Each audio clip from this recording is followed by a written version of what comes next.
Devo G, episode 26. Diving.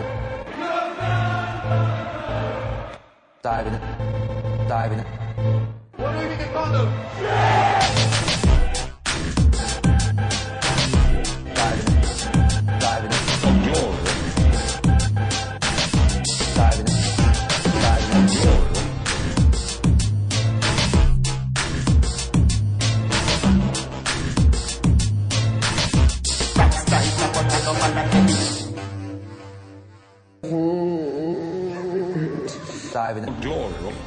Yeah, welcome back, Diving for Glory, episode 26.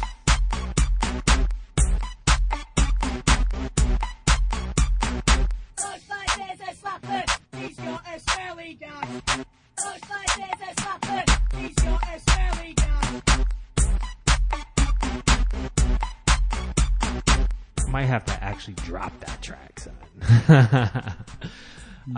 Yes. Club banger in your face. What it do? My default G-sters, man. Episode 2. No, season 2. Episode 26. Out in the jungle, man. That's what happens. I'm your host, man. Mr. PEP. Of course, yo, the pep. What it do? Sir Solomon. It's good. Yeah. So, this week, we're going to look at Bayern pulling out some late drama. We're going to look at Madrid. I don't know what they've been doing, man, after a wonderful midweek win. Atalanta hosting Milano and Genoa hosting Lazio are big four games. I'm going to give you a brief little update on FA Cup and Europa, followed by all the league reviews and then a Champions League preview. And we're going to go into the Inter drama a little bit because we like drama on Diving for Glory.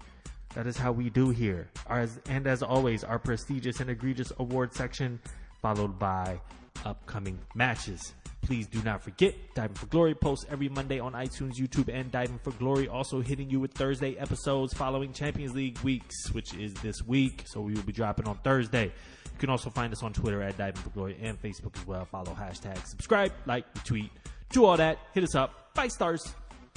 All right. Just a cup. Jerseys tucked. Boots lace. Diving for Glory. Let's go.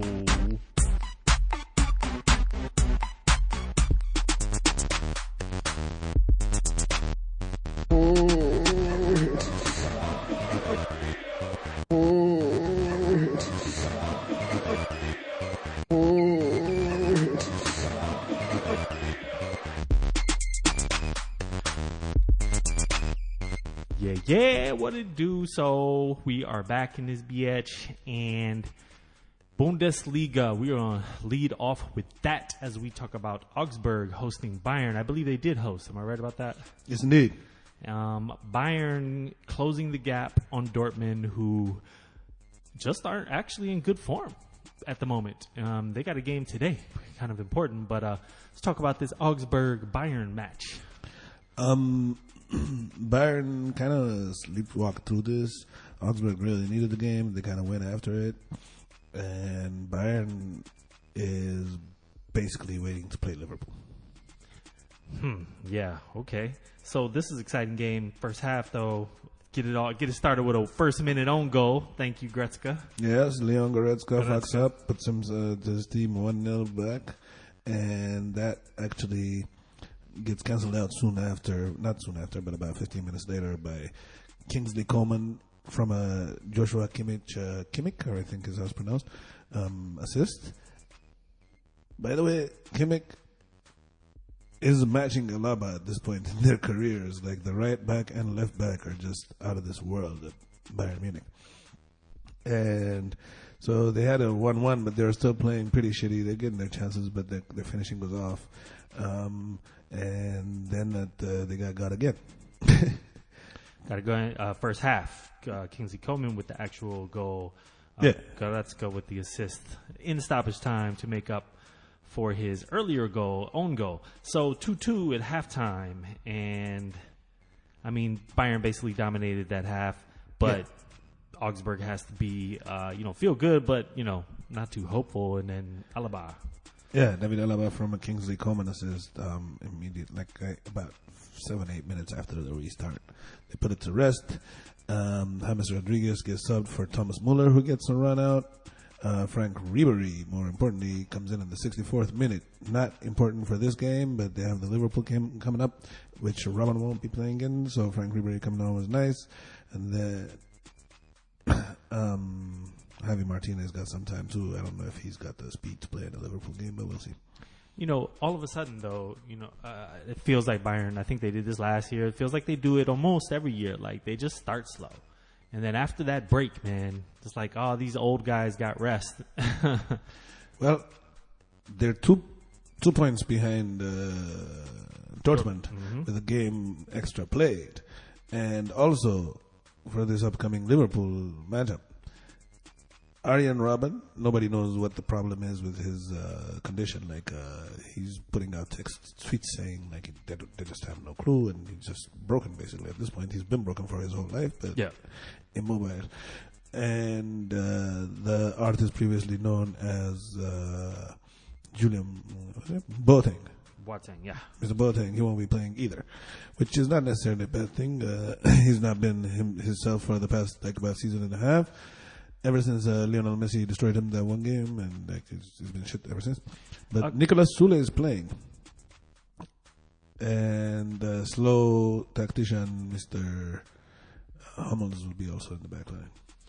How do you feel about that? Because all of a sudden, you look at you see Bayern on his run. You look at the lineup they trotted out in the 4-3-3, and all of a sudden it looks good. Oh, we got Thiago, we got James, we got Alaba, we got Coman.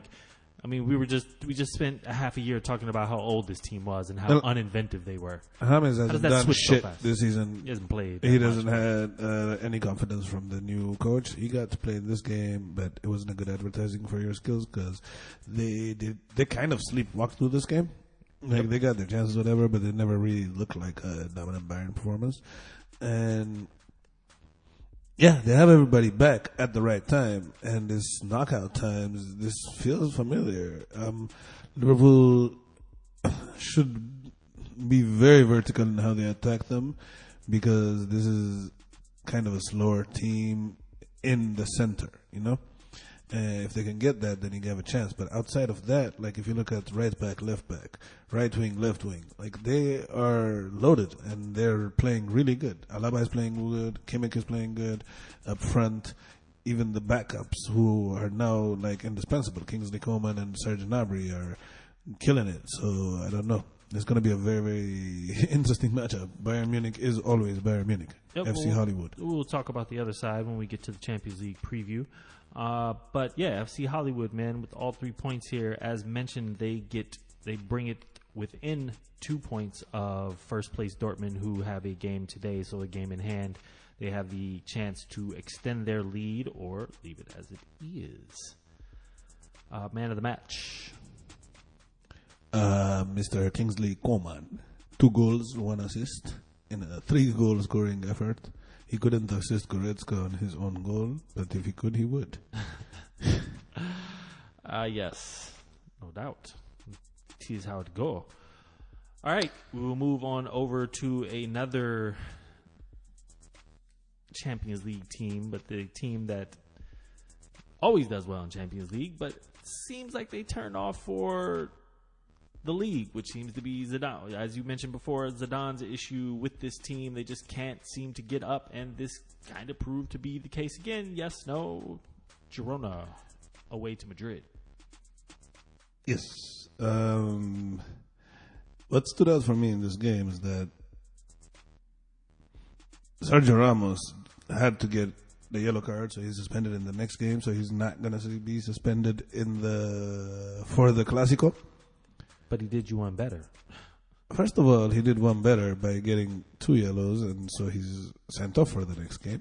Secondly, how about option B? Just don't play him. He doesn't have to either be suspended or play. If you're worried about getting suspended, why don't you just sit out the game? You don't have to do it in an asshole way all the time. You know what's crazy is that he plays basically every fucking game. I don't even know who's the sub.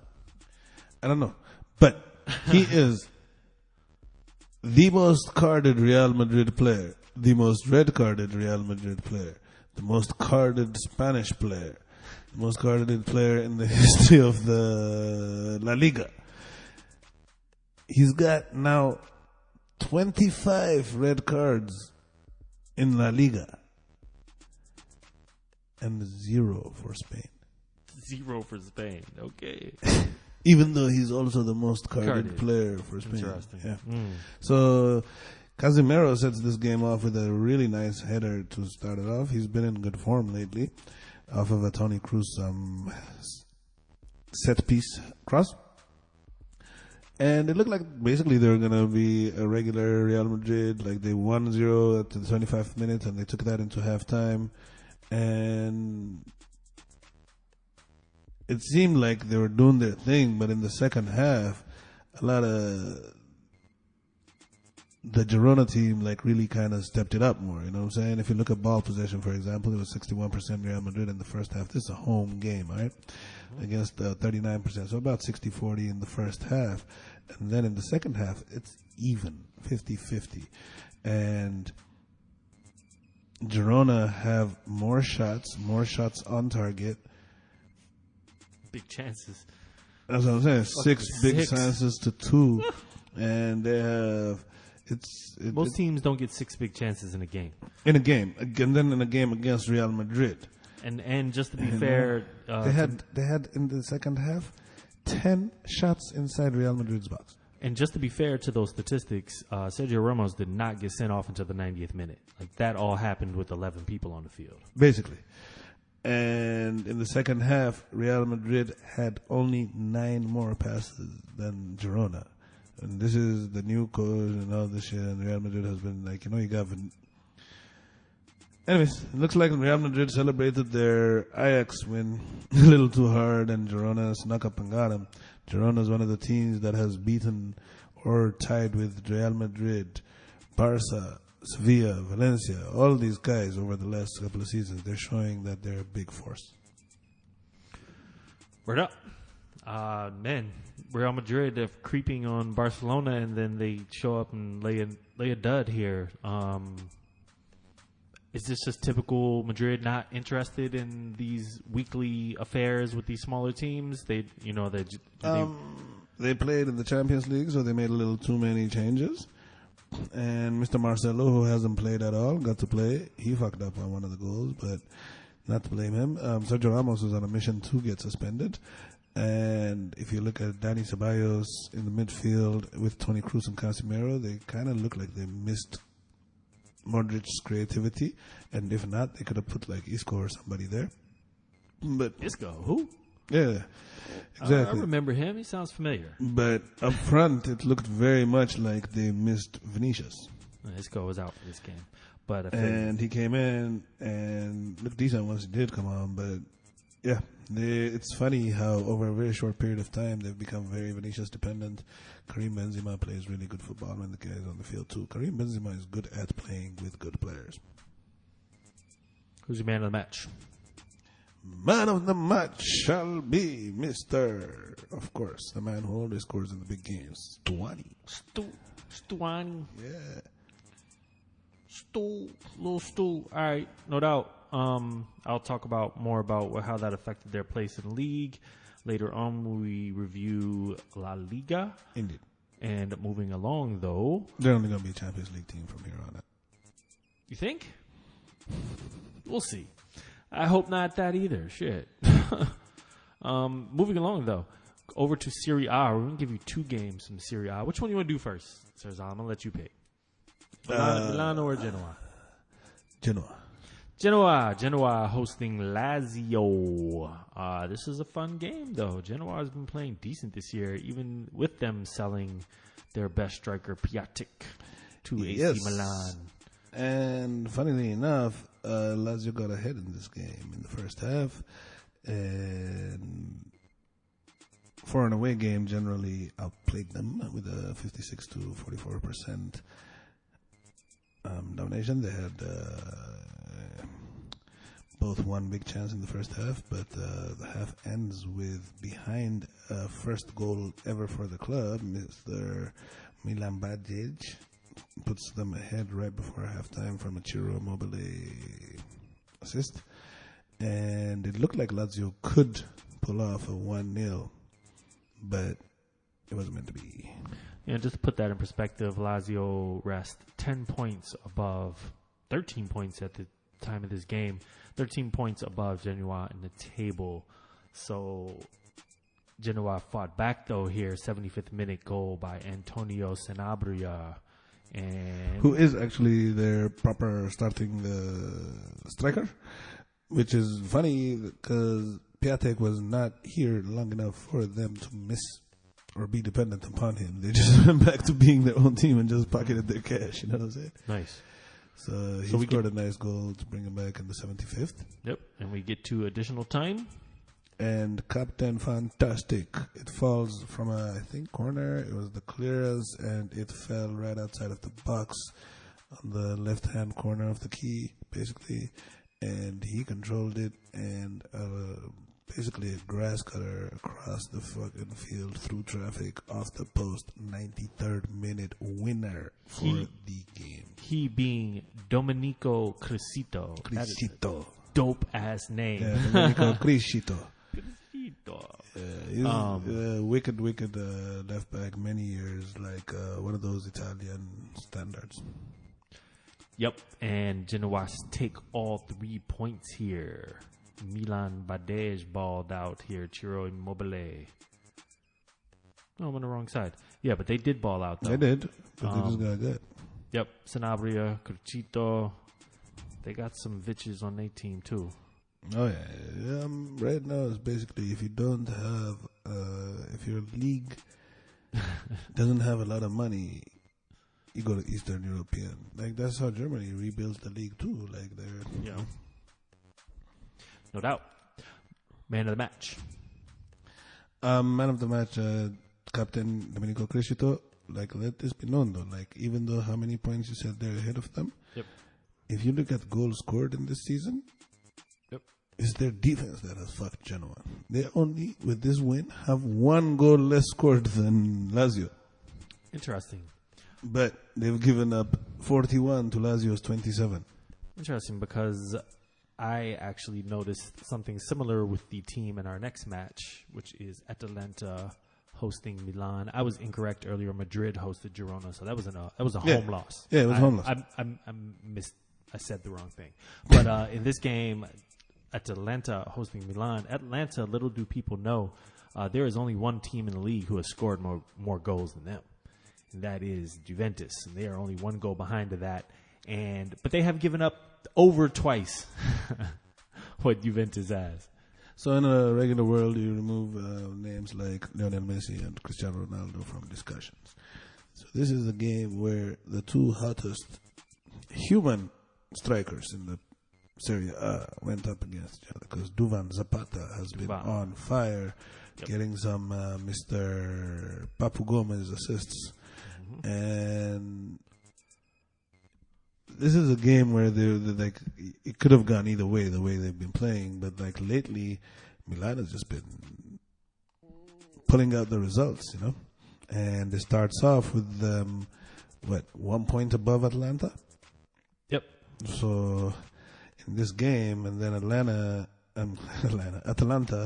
in this game go ahead early in the 33rd minute through a Ilicic to Remo Friuli goal. Yep. And it looked like it was going to be a halftime 1-0 scoreline until a wonder goal from the man they call the RoboCop. Christoph Piatek, who has been nothing but a headliner all season since it started. And Ricardo Rodriguez, who had basically a terrible first half, crossed it nicely for him. And Piatek hooked it over the goalkeeper for the 1-1. And it was a tale of 2 halves for Milan, because they played extremely bad in the first half and should consider themselves lucky to be 1-1, because Atalanta had a few other chances and could have been like easily 3-1.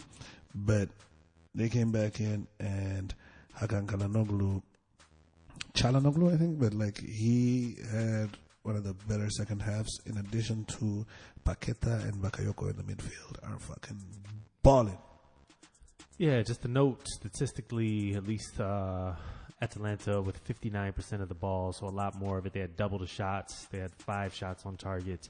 And still Milan pulled this out with a nice 3-1, and they just were more clinical on their fewer chances. This is an away game for them as well, so, facing basically the second highest scoring team in the league. AC Milan has to be very happy with this. That is their 6th win out of 9 games, 6 wins, 2 draws, and a loss, and that loss was to Juventus. And that includes a win and a draw to Napoli. So AC definitely on the uptick here, man. We've been saying that and wanted to cover him again because Piatek is just fucking being a monster right now. Yeah, Atalanta really didn't hit the target because they had they had 4 shots inside the box in the first half and 5 inside the box in the second half. And they should have done more with it, but that's not to take away from the Piatek goal, the Calhanoglu goal, or later the Calhanoglu assist to Piatek for the second goal to make it 3-1. And the way they're playing in the middle is beautiful. Like Thiem and Bakayoko, who was considered basically a failure, and Lucas Paqueta together play nice. They both take gambles and are a little careless with the ball, but they're very young and it's coming together nicely. I hope Bakayoko stays there and they build something. I think Frank Kessie is probably going to move at the end of the season. So Inter, Milan, Roma, Atalanta, Lazio, who would you rather see in that last spot? Or those 2 spots, if you consider Inter in that discussion? So Italy gets 4 teams in the Champions League now? Okay, then the current standing, or I would rather Inter fell out and Roma got in, but I like Milan in the Champions League. I want to see them get challenged, but they need to build more around what they have. But I was actually reading up on it and also watching some of their games. You actually watch Rino Gattuso, he's growing. He's more than, he was a joke, and then he was just some mediocre coach. But now, this game, the first half display was terrible, and he got him to come out in the second half and really dominate, from the eye test. Yeah, it definitely has been, ebbing and flowing because there was a certain couple points this year. We ooh, man, he better turn this around, man. His seat's getting kind of hot to he's looking like, all right, okay, Milan, go ahead. Decent little run. I still think that they might be better with a more experienced coach, but he seems to be getting these particular set of players ticking, so it's good. I don't know what happens when they go next level, but if his learning curve keeps going the way it is, he might be a very good coach in about a year or so. No doubt. Who's your man of the match? Piatek. Cool. Yeah, he had 2 goals. Calhanoglu had a really good game too, but Piatek has been a revelation ever since he came. Him and Paqueta in January. I would say that AC Milan had the most successful January out of all European clubs easily. No doubt. Moving along to the midfield section.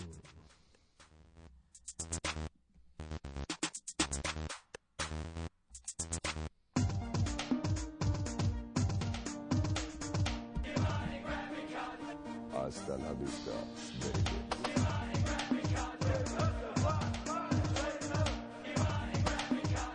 Hasta la vista, baby.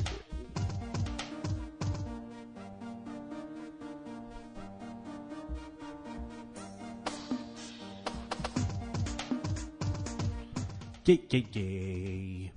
Gonna hit you with a little bit of cup life. FA Cup, Europa Cup. Europa is in their knockout rounds. This is a round of 32, unlike the Champions League, which is a round of 16. But FA Cup is in their round of 16 total knockout tournament. Which one you want to do first? Europa. We're going to run through some of the major. That's just too many damn games, man. Bunch of teams, that's whatever. Standings, knockouts, matches. There we go. Some upsets, though. Yes, most importantly, let's start off with Arsenal traveling Traveling to the Bate. Yes. Bate boys, Borisov. Yes, the Birthday Boys with ex-Arsenal player Alexander Khleb. The Belarusian Pele.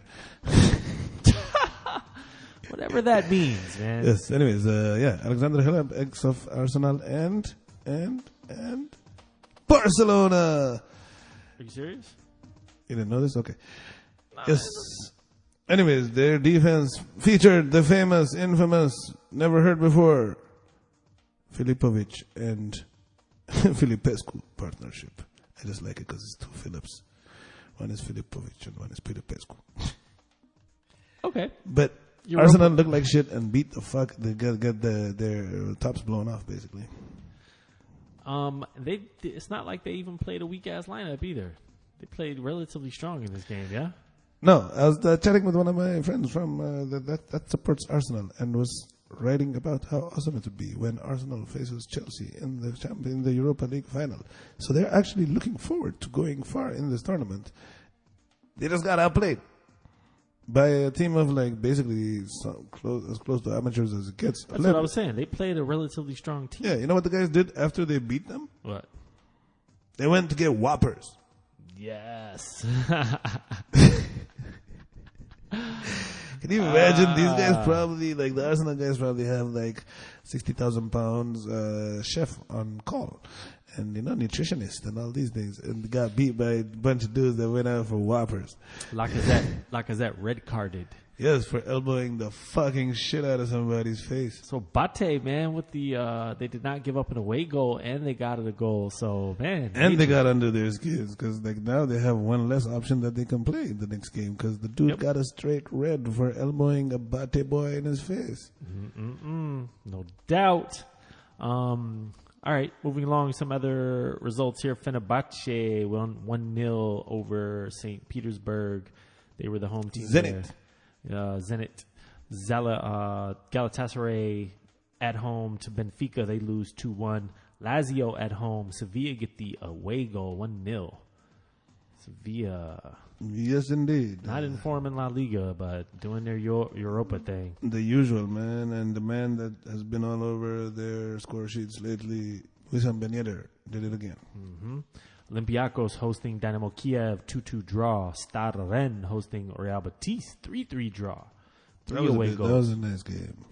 Three away goals for Real Betis. Yes, and the third one happening in the 90th minute. No doubt. Inter 1-0 away to Rapid Wien. Vienna. Okay. Vienna. Rapid Wien, I guess they write it. But Vienna, that's their city. And this game was more notable for the fact that it was before this game that Mauro Icardi got his captaincy taken away from him. And then he decided he's not going to go to Wien. And his replacement for the game, Lautaro Martinez, scored the winner. Keep holding out, homie. Middle finger tomorrow. Moving along, Malmo hosting Chelsea. Chelsea with the 2-1 after getting equalized, right? I believe so. No, they went up 2-0. They gave up a goal in the 80th minute and had to hold on there. But still got two away goals. Giroud and Barkley with the goals. Giroud goal is nice. He back here. No doubt. And I was looking at Malmo the stat. is Zlatan's old team, yes? Yes. Yeah. Barkley for Kovacic is the most common substitution in the Premier League. Yeah, I saw that. And out of the top 17 10 times or something. Yeah, but out of the top 10, like 3 or 4 of them, Pedro for Willian is one of them. And like there's 3 substitutions that are all Chelsea's in the top 10 out of a league that has 20 teams. So what does this show you? You are very predictable. Very predictable. Too predictable. That's right. 3 of those were Chelsea. You know who's not on the substitutions list? Jorginho, because he doesn't get substituted. Moving along, Celtic hosting Valencia. Valencia with 2 away goals 2-0. Napoli 3-1 away to Zurich. So 3 away goals. They should be good as through. Club Brugge 2-1 over Red Bull Salzburg. Semi-finalists, I believe, last year. Red Bull Salzburg. Villarreal hosting relegate. Can they make... Is that possible? Could they win Europa? Not possible, but could they win Europa and get relegated? Could you have a second division team in Champions League next year? Do they allow that? Do you know? Hey, research guy. The interns will check on this for you, but it's quite intriguing. But I think it was Wigan that won or got to the final of won the FA Cup, I think, that 1 year. Yep. But they were going through some shit, and they thought they were just going to get relegated. So, it takes money to register so they never registered, I don't think, for the Europa Cup for the next year, and they were flat broke, Yeah. So it's weird. Interesting. I think that if qualifying is what's required and you get it, then I think you should play. You should play. Whatever. And if you can, you can. And if you beat there's 20-0. Zero loopholes now. If somebody manages to get through it, I'll be happy. Oh, that would be interesting. Shakhtar 2-2 at home to Frankfurt. Eintracht. So word up. That is Europa setting up the return legs next week. They get that shit done quick. Well, they have to. They have double the teams left. So, all the return legs are this coming week. Moving along, FA Cup, which today consists of Chelsea hosting Manchester United. Interesting matchup. No rest for Chelsea, man. They get United and City this week, both in cup games. They could either redeem themselves a bit, or they can just go further into the dredges. Rest of the FA Cup looks like Watford advancing over QPR, Brighton Hove advancing over Derby County, Millwall 1-0 over Wimbledon, AFC Wimbledon in the Hooligan Bowl. Yes, this used to be a huge, a very scary match to go through in the 80s. This version of AFC Wimbledon is actually a redo because they changed the original theme to MK Dons. And that's another little rivalry that's happening. But, Wimbledon, the Wombles. The Wombles, no longer, from the lane. Yes, and I think their song about how they're rich and you're not was sang to these particular Millwall fans. You've got shit jobs. You shag your dogs. You've got bus stops, secondhand shops. Manchester City, man, 4-1 on Newport County's farm. Whatever. Phil Foden went off. He had a nice fucking goal in this game. Wolves 1-0 over Bristol City. Crystal Palace 2-0 over Doncaster Rovers. And Swansea with a 4-1 over Brentford. So you have all Premier League teams except for Swans and Millwall. Swans and both are championship teams, I believe. Yes, and let's go Millwall. Should be interesting. Chelsea United today. That's why we were going to record this shit early, man. Check that match out. Moving along to the big league reviews. La Liga. Start you off in chronological order. Rayo Vallecano hosting Atletico Madrid. Atletico Madrid get all 3 points with a 1-0. Yes, indeed. Atletico Madrid looking iffy, so they needed this result. And every time I look, it's the same thing. Griezmann goal. Yeah. They're very, disturbingly Griezmann dependent, but he's more important than the Griezmann goal is the assist by Alvaro Mortuato. Yes. Alvaro. He's already doing more. But let's not get too confused because he started off at Chelsea very hot. It's about 10 goals in his first few matches. Moving along, though, Barcelona hosting Real Valladolid. 1-0. Barcelona squeaked this out. How was that, man? It wasn't pretty. It was not pretty. It was the whole game. And there was a lot of rotation in this game. As evidenced by the starting striker. Yes, which I really liked. Not that it was him. I wouldn't have cared if they played with like 10 players and just let Luis hit a little bit. But Dembele came back from injury, didn't look all the way ready. Messi was back, didn't look at all healthy. And then in the middle, Arthur is hurt. So they had Arturo Vidal, who's kind of shitty, and Carlos Elena, who's really, really been playing nice lately, and be in front of Sergio Busquets, who has himself been just coming back. So the gameplay, though, was very choppy from Barca. And it was a very boring shit game. Lionel Messi scores a penalty. Lionel Messi gets another penalty saved. And the rebound, he heads and the guy just catches it with one hand. Ouch. Still get all 3 points, man. Crucial. As we... Yep, Atletico had already won. And then we talked about Real Madrid losing. So that puts Real Madrid, they fall to third place. And Atletico jumps them for the moment. Girona sit in 12th. More importantly, Real Madrid is 9 points behind. 9 points back. Villarreal get a surprise 3-0 over Sevilla. Villarreal still sit in the relegation zone, and Sevilla just continue their up and down thing. And Real Betis hosting Deportivo Alaves 1-1 in a top half matchup. That first half of the game was very interesting, and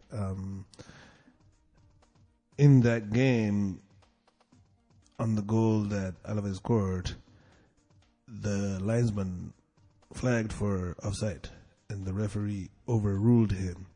And then they went to VAR, and VAR agreed with the referee. So it was actually in a rare case of like really good refereeing in this game. Yeah, because the ball was actually coming back off the goalkeeper and then bounces off a defender before the guy who was in an offside position at this point, but it wasn't an offensive play, so he kind of just got a loose ball and scored it. So the referee did good at that. That's about it. No doubt. Well, either way, Barcelona lead La Liga. They are 7 points clear of Atletico Madrid, as mentioned by Sir Solomon, 9 points clear of Real Madrid, who are 8 points clear of Sevilla, who have dragged themselves back into a Europa battle no matter what, followed by Getafe, Alaves, Real Sociedad, Betis. 4 points separating those teams. Even Valencia, 9th, 5 points. So, interesting. Villarreal are 1 point clear of relegation. Celta Vigo's down there. Valladolid's down there. Girona 4 points up. Villarreal is 1 point away from relegation, not 1 point clear. Yes, 1 point away. Okay. Clear of... No. 1 point clear of being out of relegation. Okay. That's whatever. The fuck. 18th place. They'd be relegated if it was today. All right. Moving along. On to Serie A. As we mentioned already, 2 of those games, Atalanta at Milano and Genoa Lazio. The other big matches. Actually, it starts on Friday, you get Juventus hosting Frosinone and Frozen one. The Frozen ones, and they get their ass buzzed, man. 3-0 Juventus. Ronaldo going off. Assist, goal. Yeah, the Paulo Dybala was somewhat of a Paulo Dybala masterclass. It was like, he get the assist, but that was stunner. Yeah, you think he's going to stay? Who? Dybala. Let's talk about him. I don't know. Him and Ronaldo seem to be like enjoying playing with each other, so that's the only thing that's putting a little doubt in my mind. But like, I think he should leave. La Liga or England? Well, if it's La Liga, it would have to be Madrid at this point if you're leaving Juventus. Yeah. So England, yeah, more likely. You expecting Madrid to maybe sign how many players? 2 major players? 3 maybe? Yeah. I think there's going to be turnover at that club. I think there's going to be also turnover at Barca because there's a lot of over 30 players like running around. Absolutely. It just feels like, maybe I'm wrong because I pay more attention to Barcelona, but it just feels like they've been kind of like incrementally signing a young player here every year, young player there. Yeah, over the past few years. And also, but actually, Real Madrid has actually done a lot better job of that. Their problem is that they haven't been, and that's why they're doing that this year, they haven't been bringing them onto the team. Gotcha. They've actually, a lot of these guys that are on their bench and can't play, they beat Barca in bidding wars to get. It's just usage once they get them that's been a problem. So this season they're really committing to playing a lot of these guys. Gotcha. Cool. Moving along, Fiorentina away to Spal, and they crush them 4-1.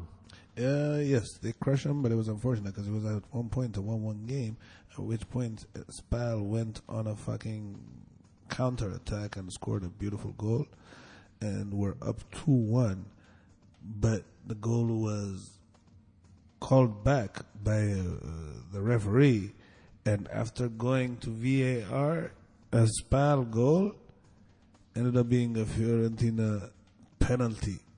Really? Apparently there was a foul in the box on the previous play, didn't get called, went across the field, scored a goal, celebrated said goal. Like, it wasn't like an immediate stoppage either, you know?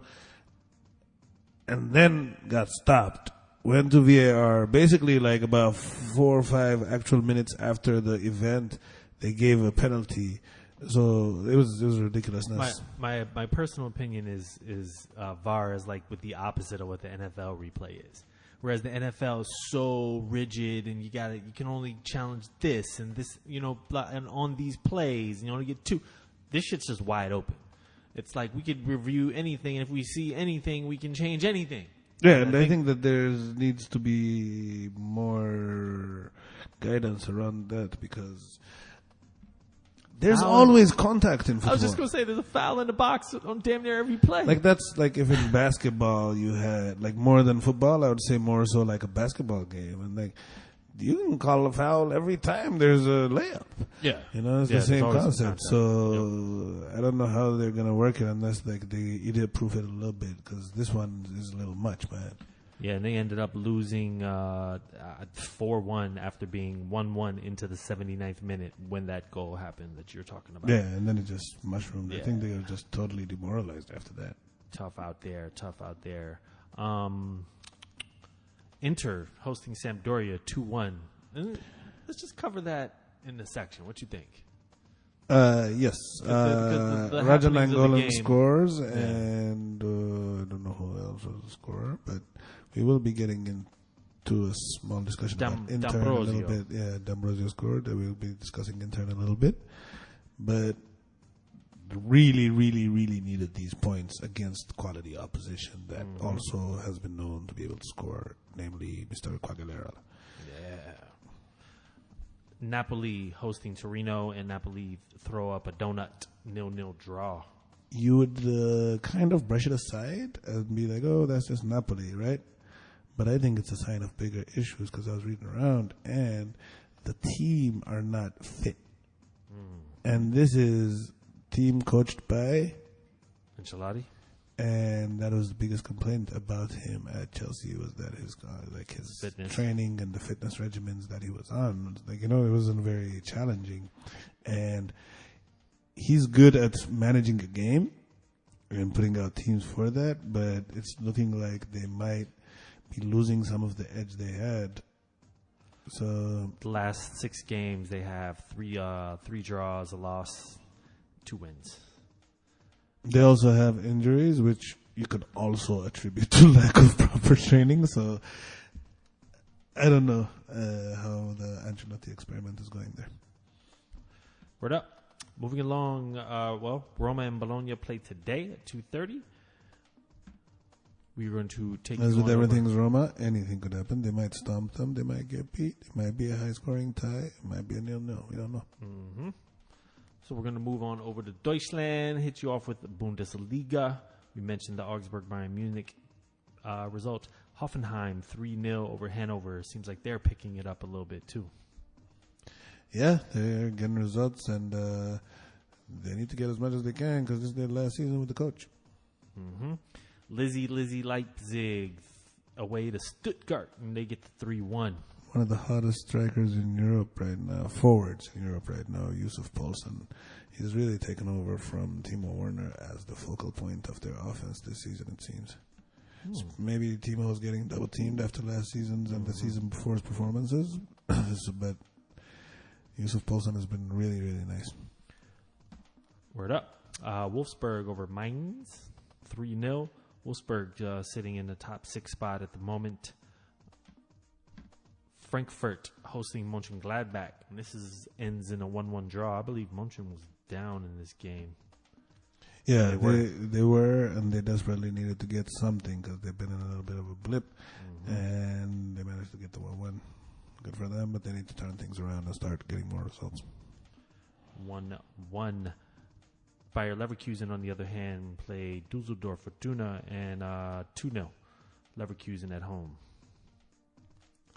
They've been playing well lately as well. Yes, and also Fortuna Düsseldorf is a great team to meet when you need to play nice.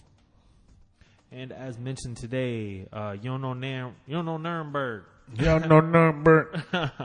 They host in BVB. Host more Dortmund to me. So so we'll see what Dortmund can do. If they win, they extend their lead to 5. If they draw, they extend their lead to 3. Otherwise, they can either salvage a decent week out of a terrible week, Absolutely. or it can really snowball into one of the most terrible weeks of the club's season. Yeah, that would be awful. As mentioned, though, Dortmund sit 2 points up on Bayern. Bayern are 5 points up on Mönchengladbach now, who are 2 points up on Leipzig, who have a nice little 5-point cushion over Leverkusen and Wolfsburg, who are 5th and 6th, respectively. Hoffenheim still kind of like creeping around. There's not a lot of time to creep around in Germany, though, because there's not less that many games. left. Not that many games left. 12 games left after today's match. Mm-hmm. Word up. All right, last but not least, the Français de Ligue. I don't even know. Ligue 1. Yeah, at least. Yeah, I guess so, huh? That's why they're last. Lyon, 2-1 over Guingamp. Beautiful, beautiful second goal from Nabil Fekir. And he's suspended for the Barca game. So he played, ugly. but they rested Ndombele, who is a doubt for that game. So we'll see how that goes. And Mr. Memphis did not play either. A little foreshadowing information for our Champions League review. Marseille with the 2-0. In which Mr. Balotelli scored his again. 3 goals in 4. It's all the goals he scored this year from Marseille. Sure. And also, more importantly, after he scored his goal, him and Florian Thauvin proceeded to do a celebration where they looked like they were limping. Yeah. That was in response to the Cavani not playing. They like PSG Really? trying to fake an injury so that they could rest him. Wow. Damn. That's funny.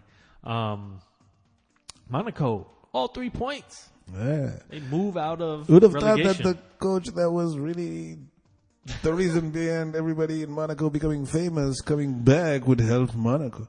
First off, they said that Thierry Henry was trying to be too gangster at the club. I was reading about it, and they said, especially like the big players like Kamil Glik and Falcao and stuff, he came in like, and every game, every training, like to the big names, he's like, I'll replace you. If you don't play, like I'm going to move up the youth players and this, and like started out like that. And then for Falcao, he, in trying to be his manager / coach, whatever, tried to tell him like how to call for the ball and stuff. He's like 30-something years old, man. Ended up alienating and offending the dude more than anything else. It's like you've seen that interview where Samuel Eto'o was talking about how Pep tried to tell him to. Yep. He's like, what do you know about being a striker? You're gonna tell me how to score goals? Oh, like, okay. Let me remind you. First, you were never a great player. Yeah, he was like, you're a good player. He's like, I'm a striker. Yeah. So You're gonna tell me how I should move? But bringing Leonardo Jardim back was a good thing, and because the one player that really, really didn't get along with him was Tielemans. He's out in Leicester now. Oh, I don't know doubt. So they're out of the relegation zone and will, I would say, proceed to go up further because one of the major reasons they had a lot of injuries was, to players. So they will start coming back, and when you come back with your familiar coach, they will get victories against the smaller teams that can't handle it. Moving along, Lille hosting Montpellier. They battled to a disappointing 0-0 draw, and Battle of the Stades. Stade de Rennes and Stade Rennais. Stade de Reims and Stade Rennes. 2-0 Stade de Reims. Yeah. Oui. Saint Etienne hosting PSG. This is actually a top 4 battle, and PSG sneaked through with a 1-0 on a wonderful team goal sequence, yes. plus wonderful individual finish. Like at the same time, like they broke them all the way open, but the finish was spectacular by Mr. Kylian Mbappe from an assist from the one and only right back, best ever, Dani Alves. It was gorgeous. If you haven't seen it, search it out, man. Mbappe goal versus Saint Etienne. Ligue 1 stands as PSG top of the table, 2 games in hand with 12-point lead on second place Lille. We're 4 points clear of third place Lyon. That is what your Champions League would be. Fourth place would be Marseille. They've jumped back up since signing Balotelli. They sit in the Europa spot, but with a future battle with Saint Etienne, Montpellier, and Stade de Reims still all in it, as is Nice. Word up. All right. No, let's go. One more. Forgot. One more forward or one more midfield. That is our Champions League preview. Start you off, man. Liverpool hosting Bayern. Bayern get by virtue of Liverpool finishing second in their league or in their group, they get the away game first. So Bayern has an interesting advantage here. Yes. Yeah, definitely an advantage to be able to play your second game at home, but at the same time, from a sporting perspective, you still have to play both games. Like you got to give 90 minutes every time the game starts, because if not, you're gonna be fucked anyways. Yep. But that being said, like I touched upon earlier, I think that Bayern Munich has a lot of injuries, injured players back. They have close to their full squad for this game, and that is not the case for Liverpool. It is not, mostly because Virgil van Dijk is suspended for the first game. Joe Gomez is out. Yes. They don't know if Lovren is going to be healthy yet. So you're looking at Matip and Trent Alexander-Arnold is on the center back. Huh? No. He's on the outside with Robertson. So they might move Fabinho or James Milner. Damn, the center back. It can't be any slower than Matt Sommels. No, for sure. So we'll see. They might play with the 3-back. I don't know. But Jordan Henderson can slot in there too. There you go. Yeah, I can see Jordan Henderson do it. But how much of it? I think that at the very least, Lovren will be healthy. Actually. So considering all that, how do you approach this game as Bayern? Do you try to go? I mean, do you try to go balls out? I don't think that Bayern changes their approach at any of the games. I think they're going out to try to get the victory. Like some teams might think, okay, first leg this and that, but like Bayern Munich, like they're trying to win the game. Yeah, and I think for them to do that, they have to avoid the center of Bayern Munich being exposed. Another thing that you didn't mention is that today Roberto Firmino did not train for Liverpool due to illness. So depending on how he feels tomorrow, that might be something. But if they can get a hold of that holding midfielder, Bayern Munich, to shut them down in the middle, then on the outside, Bayern Munich are pretty solid. Yep. The right back, left back, right wing, left wing is all good. So Liverpool needs to make sure to get there a lot of chances in the middle and like stretch them with Firmino. So for your opinion, whatever Bayern's approach, but your opinion, Bayern need to come away with what here? Do they need to come away with the victory to have a chance? No, they need to come away, not need, but an away goal. An away goal is very important. and it changes what Liverpool needs to do when they go. Like, getting the away goal is the way that you make having the second leg at home count. So I think it's very, very important that Bayern Munich does it, because I don't think that I don't think that Liverpool is not going to be able to hit them up there, so they need to get one. Okay. If you go home needing to score 4 goals, because, you're fucked. Yeah. No, absolutely. So, all right. Moving along, Lyon, also on Tuesday, Lyon hosting Barca. Lyon beat City, and maybe it drew them the second time, I think. So, Lyon is no slouch here, even though they're third place in a shit league. But Lyon hosting Barca, maybe not the most informed Barcelona, but also missing Fekir.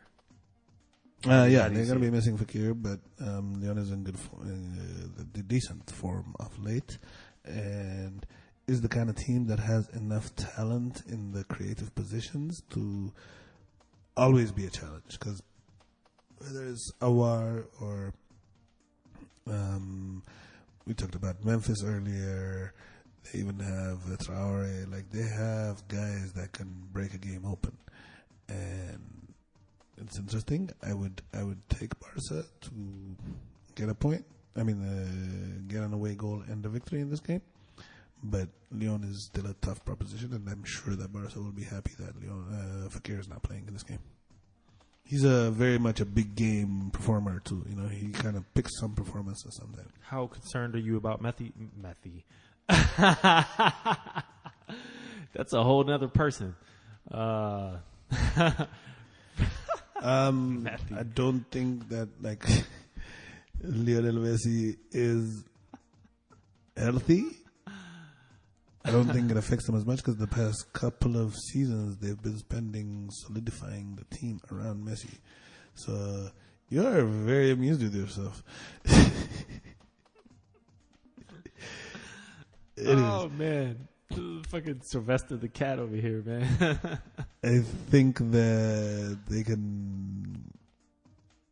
I don't think that he's going to be healthy for this game, but as long as Lyon don't stomp on him, which they haven't been known to get a lot of big results. They'll beat you, but it'll be 1 or 2-0. As long as they don't do that, I think that Barca is in good shape going back to Barcelona, because by the time the second leg comes around, Messi's going to be beyond healthy. All right. Let's move along. Wednesday's games. Schalke hosting City. Ooh, there's a bunch of return themes here.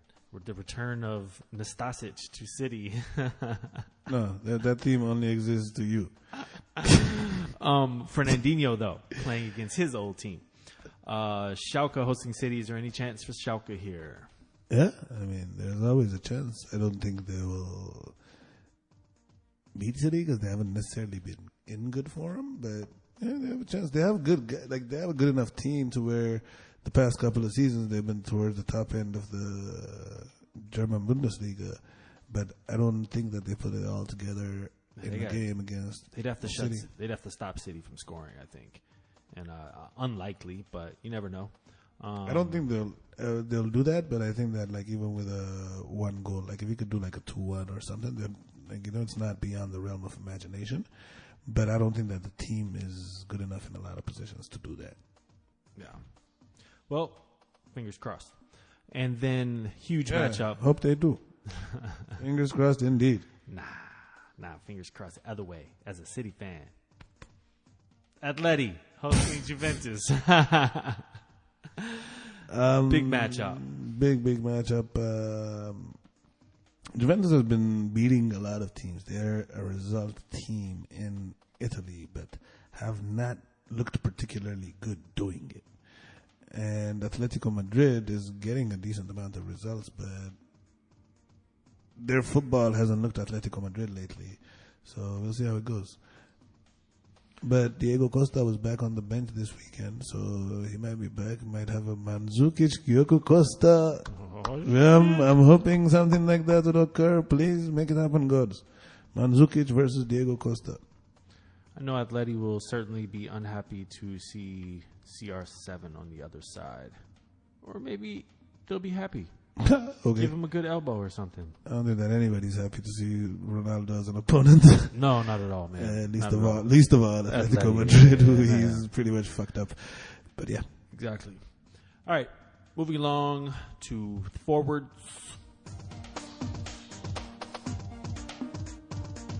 Sorry, this feels really long.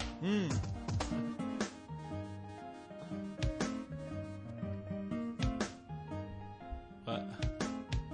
Oh yeah, yeah. There is. It is. It's like okay. All right. Back to it, man. We saved this Daily Mail level drama. The Sun, the Daily Sun, whatever the fuck it is. Daily Planet, Superman. What up? Inter Milan, drama, all the way around, all the way to Wanda's vagina. Tell us about it. oh, that's where it starts. So last Solomon week, is in need of a nap over here. yeah, dude. Like, oh, Wanda, make you wonder, make you wonder. So Inter has been in a weird kind of free fall over the last couple of months. Even actually, if you recall, starting last season, we talked about how Mauro Icardi and Perisic and Brozovic had got in a fight in the locker room, and they had kind of stagnated after that. But then towards the end of the season, it got forgotten because they beat Lazio the last day to sneak in the Champions League spots.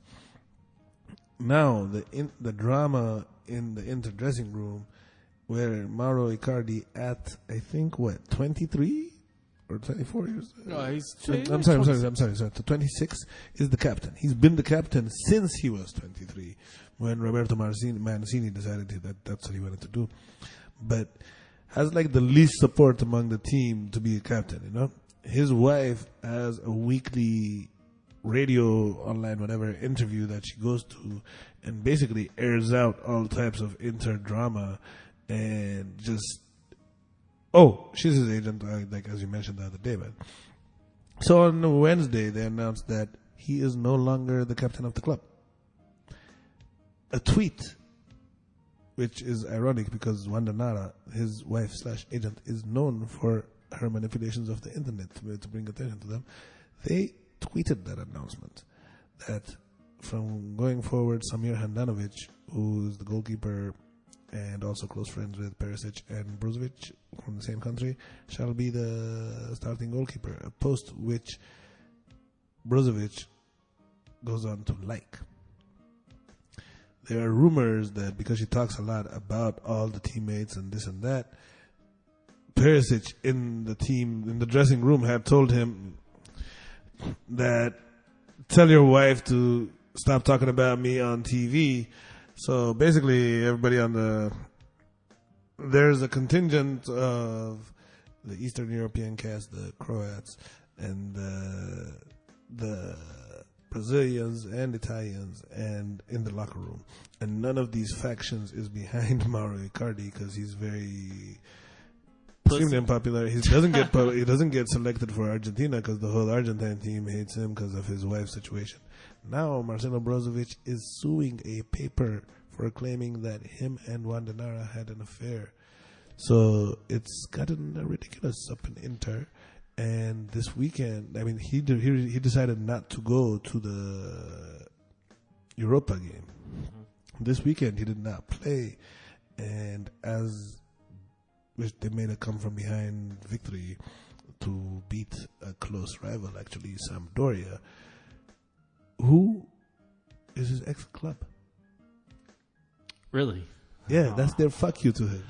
Nice. He didn't play in that game. And to even go one step further, I think we discussed that the rumors out there that the Real Madrid cooled their interest on signing Icardi because of Wanda Nara. So at what point do you say this chick is fucking my life up? Oh, if you were the person that says that, you would have said that a long time ago. Like, he's basically somewhat of an outcast in the Argentine national team. They don't fuck with him, like the Maxi Lopez, I think. Yeah. He's a good friend of Lionel Messi, Aguero, all them cats, and like a guy that started out his career in Barcelona's youth academy, it seems a little... So that's what I'm saying. So at this point, he gets, let's say, done deal. He gets sold this summer. But, I mean, I could easily see a Premier League team taking a chance. I can see a lot of teams take a chance. Chelsea, United. I don't see United dealing with that. Like, I don't think they can afford to. They have what's his face, Pogba's agent talking enough for them. Like, they don't need another agent coming into the locker room. You know what I'm saying? Mm-hmm. But yeah, I can see him move. But like, to me, if Real Madrid doesn't happen, I see him just stay there. There's rumors about Juve, but I don't think that's happening. I think they're going to sign him to an extension and try to keep him, and then they're going to get frustrated with him, and he's going to end up some smaller team because you can't, like, he has no... Too good. He's too good to end up at a smaller team yet, in my opinion. Like, I think he'll get a couple. I think he'll get it because teams will always sign you, I feel like. Yeah, but like not at cost. Like that's what I mean, smaller team. Because like he's like for what you're talking about, like a big club is not going to buy him for low money. Because that Inter wouldn't do it, you know. Mm-hmm. And when you talk about bigger money, then you're not dealing with that. Mm-hmm. That's why this is the move that's there. It's not just talent, dude. Like people gotta be wanting to work with you and your representatives. And he's basically a weird, isolated guy with an extremely annoying agent / wife that puts out team business. Yeah. So it's less appealing to get goals. It's so different than like NBA, where the players like I guess there's just a handful of players in the world who can exercise that much power, I guess, in football because there's just so many strikers, there's so many players, there's so many. Yeah, like the equivalent of like Icardi here would be like somewhere like closer to like I don't know, Carl Anthony Towns or something. Like he's not even like the biggest of the big, you know. And like for you to deal with that, like, you know. Yeah. All right, moving along, man. Prestigious and egregious award section D4G dude of the week goes to Kingsley Coman, who had 2 goals and an assist in a game where they only scored 3 goals. So yeah, boom. Congratulations. I think that is his debut award for D4G. I'm pretty sure it is. Goal of the week goes to Christoph Robocop Piatek. He is slowly entering the Hall of Fame of D4G players. Man. Disagree. He's quickly. That's what I really meant. For a person we really didn't know much about in August. I'm slowly registering it. That's what mainstay right now. All right, man. Coming up this week, we got some interesting games. The big one in Premier League, United hosting Liverpool. Manchester United hosting Liverpool. The same weekend that Chelsea plays City. So for the EFL Cup, though. Yes, but City winning the EFL Cup, if United beats Liverpool, City could win the EFL Cup and move into a proper first place position in the weekend. So it could be a really good or a really bad weekend for City. What are you thinking here for United? They got a good chance here? I hope for pandemonium at all times, and I like the clubs to be close to each other, so I'm going to go with a resounding 3-1 victory for Manchester United. Solskjaer with the 3-1, no doubt. Chelsea, this is almost just like torture, man. After getting a 6-1, then you got to come right back and face them. Is what it is. Borussia Dortmund hosting Bayer Leverkusen. We got Fiorentina hosting Inter. And Sevilla hosting Barca, and RB hosting Hoffenheim. It's some decent games next week. Good games next weekend. It was kind of a slow weekend this weekend. It was. But still with some good moments. With all that being said, that match is in the books. Diving for Glory. Do not forget, we post every Monday on iTunes, YouTube, and divingforglory.com. Don't forget to hit us on Facebook and Twitter at Diving for Glory. We are going to hit you this Thursday as well with a Champions League episode. Go Citizens. Win everything, man. Visca Barca. We out. Diving. What do you think about them?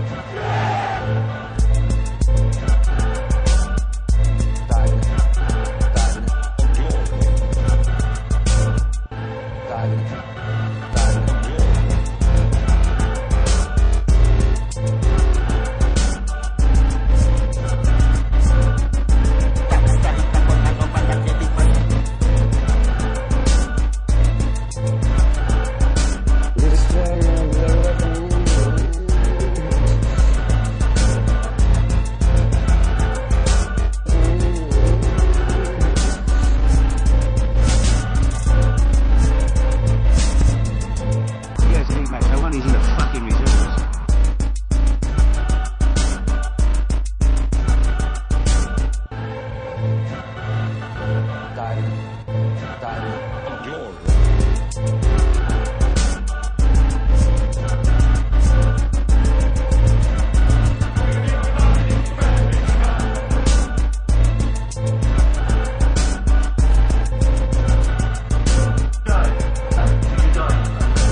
There's nothing more to say. Diving. Glory.